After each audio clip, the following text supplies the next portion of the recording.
Hello everyone, good morning. আজ আমরা চললাম পিকনিক করতে, ফ্যামিলি পিকনিক।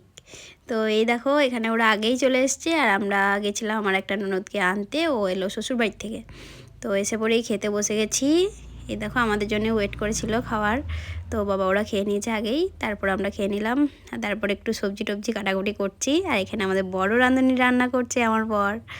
তো যাই হোক, তারপর খুব গরম করছিল, সবাই সোয়েটার ওয়েটার তারপর তো খুলে দিল।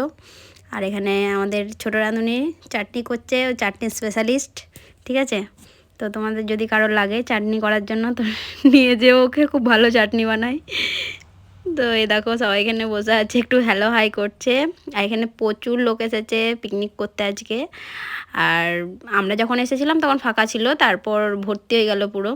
তো যাই হোক, আর এখানে আমার বেটু বেশ মজা করছে, নাচ করছে। সবাই একটু একটু নাচ করছে ওকে দেখে। একটু একটু গান লাগিয়েছিলাম আমরা ছোট বক্সে, আমরা তো সেরকম কিছু নিয়ে যাইনি।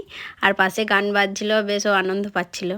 তারপরেই দেখো একটু ভিউটা নেওয়ার জন্য আমি বাইরের দিকে এলাম। তো আমাদের পিকনিক স্পটটা ওই দিকে। আর আজকে এখানে প্রচুর লোক পিকনিক করতে এসেছিলো। তারপর আমরা একটু ঘুরে টুরে এসে পরে একটু চিকেন কষা খেতে বসে পড়লাম। আর আমি এখানে একটা পেয়ে গেছি লেগ পিস, তো চটপট খেয়ে নিলাম। তারপরে এসেছিলাম একটু মেলার দিকে। তো চিকেন কষা খেয়ে পেটটা ভরে গেল, তো আমি চলো একটু ঘুরে আসি। তো আর আমি চলে এসেছিলাম, কেউ আসেনি সেরকম। তারপরে একটু মেলাতে ঘোরাঘুরি করলাম। আর তারপর এই দেখো আমাদের মেনু, পোস্ত, মিক্স ভেজ, চাটনি, চিকেন কষা, সালাড, মিষ্টি, পাঁপড় এসব ছিল। ঝটপট আমরা সব খেতে বসে পড়েছি। যাই হোক, পেটটা তো আমার ভরেই গেছে অলরেডি চিকেন কষা খেয়ে, আর আমি খেতে পারবো বলে মনে হচ্ছে না। তো সবাই ভাতগুলো নিয়ে নাড়ানাড়ি করছি, কেউ আর খেতে পারছি না আমরা। তো এই দেখো পিকনিক হয়ে গেল আমাদের। আর এই তো আমরা সবাই গাড়িতে চেপে পড়েছে। তো আমরা এবারে চললাম দুর্গাপুর, আর ওরা চললো বাড়ি।